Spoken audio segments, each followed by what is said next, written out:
শীত শেষ হওয়ার আগে ব্রেকফাস্ট কিংবা স্ন্যাক্সে এভাবে ফুলকো ফুলকো কড়াইশুঁটির লুচি বানিয়ে নিন। জাস্ট খেতে দারুণ লাগে। খুব কম সময়ে খুব কম উপকরণ দিয়ে বানানো যায়। নমস্কার বন্ধুরা, নতুন একটি পর্ব দেখার জন্য সবাইকে স্বাগত জানাই। আজকে আমি বানিয়ে দেখাবো কড়াইশুঁটির লুচি। আপনারাও তো কড়াইশুঁটির অনেক রকম রেসিপি দেখেছেন, এভাবে একবার বানিয়ে দেখুন, খেতে জাস্ট দারুণ লাগে। তাহলে বেশি দেরি না করে রেসিপিতে আসা যাক। এটি বানানোর জন্য আমি একটা মিক্সি নিয়ে নিয়েছি। মিক্সিতে কিছুটা পরিমাণ ছাড়ানো কড়াইশুঁটি নিয়ে নিলাম। এবার কিছুটা পরিমাণ ফ্রেশ ধনিয়া পাতা নিয়ে নিয়েছি। ডাঁটি শুদ্ধ ধনিয়া পাতাগুলোকে আমি নিয়েছি। এবার ঝালের জন্য কয়েকটা কাঁচা লঙ্কা নিয়ে নিলাম, আর নিয়ে নিলাম কয়েক টুকরো আদার কুচি দিয়ে সুন্দর করে একটা পেস্ট বানিয়ে নিয়ে আসছি। দেখুন কত সুন্দর পেস্ট আমি তৈরি করে নিয়ে চলে আসছি। ঠিক এভাবেই তৈরি করে নিতে হবে। রেসিপিটি শেষ পর্যন্ত দেখার জন্য বন্ধুদের কাছে অনুরোধ করছি। এবার একটা বড় পাত্র নিয়ে নিয়েছি, তাতে ওই 300 গ্রামের মতন ময়দা নিয়ে নিলাম। এবার এতে স্বাদের জন্য সামান্য পরিমাণে লবণ যোগ করলাম।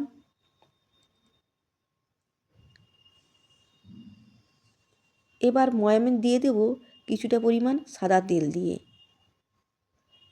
এবার খুব সুন্দর করে এটাকে ভালো করে মাখিয়ে নিচ্ছি।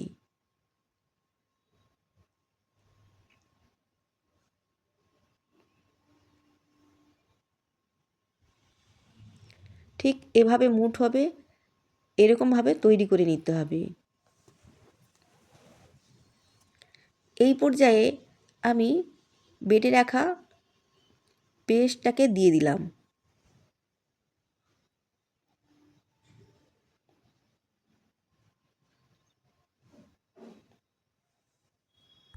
আমি কাজটা করতে থাকি, আপনারা কে কোথা থেকে দেখছেন একবার কমেন্টে জানিয়ে যাবেন প্লিজ।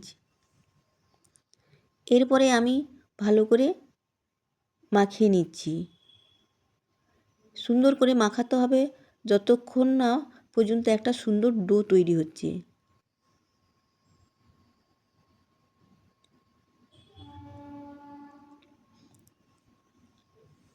এই পর্যায়ে আমি কিছুটা পরিমাণ আবার জল দিয়ে দিলাম। মিক্সিটা দিয়ে ধুয়ে জলটা দিয়ে দিয়েছি।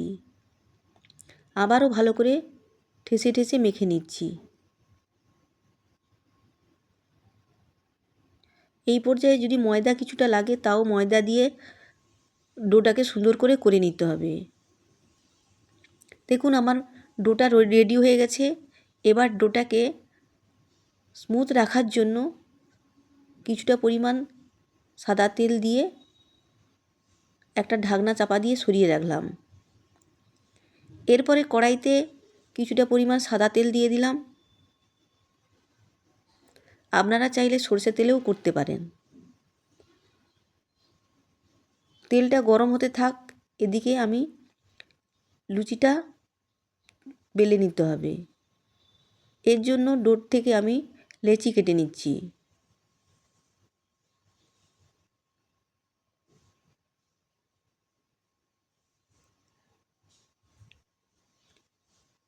এই রেসিপিটা এতটাই টেস্টি হয় যে এর সঙ্গে কিছুই লাগে না, শুধু এমনি খাওয়া যায়। এরপর এগুলো বেলে নেওয়ার জন্য একটি বেলনি কাঠ নিয়ে নিয়েছি, আর কিছুটা পরিমাণ তেল নিয়ে নিলাম। দিয়ে বেলনি কাঠিতে আমি ভালো করে তেল বুলিয়ে নিলাম। এরপরে লেচিটাকে দিয়ে ভালো করে সুন্দর করে শেপ দিয়ে নেব।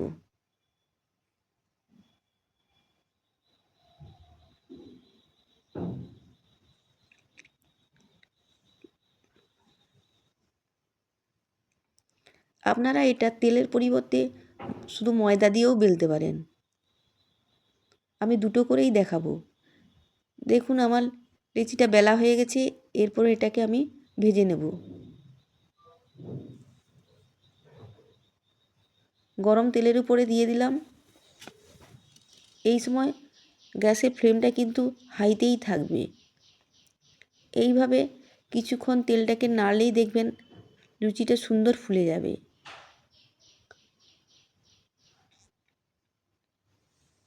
কোনোভাবে গ্যাসের ফ্লেমটাকে লোতে করা যাবে না।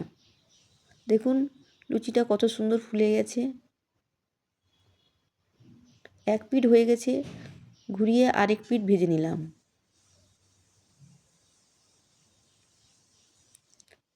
একটা লুচি আমার রেডি হয়ে গেছে, এরপরে এটাকে আমি তুলে নিচ্ছি।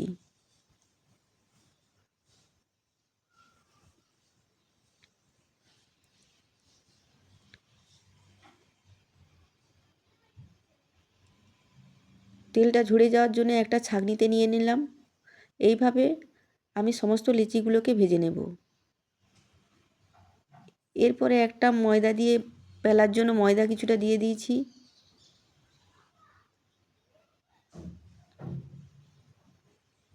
দিয়ে আবারও লেচিটাকে বেলে নিচ্ছি।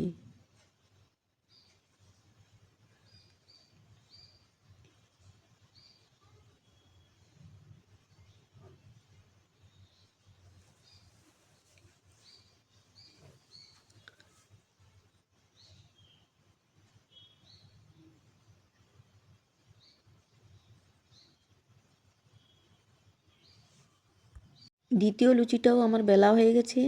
এবার এটাকে ভেজে নেওয়ার জন্য আবারও গ্যাসের কাছে চলে গেলাম।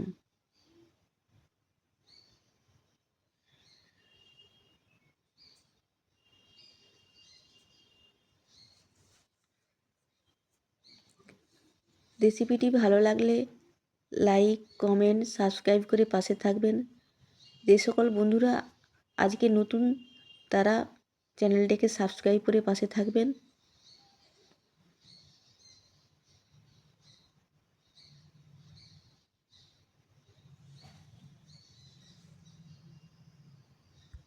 দেখুন দ্বিতীয় লুচিটাও আমার কেমন সুন্দর ফুলতে শুরু করে দিয়েছে।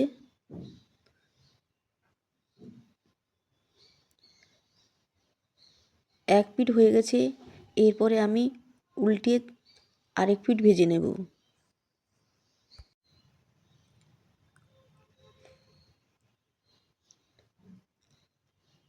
এইভাবে আমি সমস্ত লুচিগুলোকে ভেজে নিচ্ছি। এরপরে সমস্ত লুচিগুলোকে আমি একটি প্লেটে সাজিয়ে নিচ্ছি।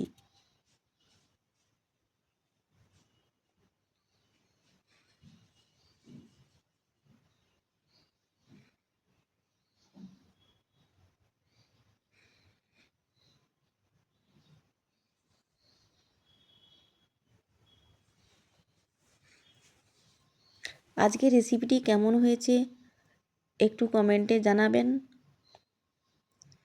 ভালো লাগলে লাইক, কমেন্ট, সাবস্ক্রাইব করে পাশে থাকবেন।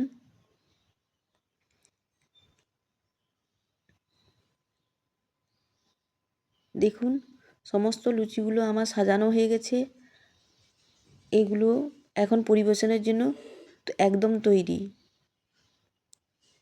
ভালো থাকবেন, সুস্থ থাকবেন। দেখা হবে আবারও কোনো একটি রেসিপিতে। আজকে তবে আসি, টাটা।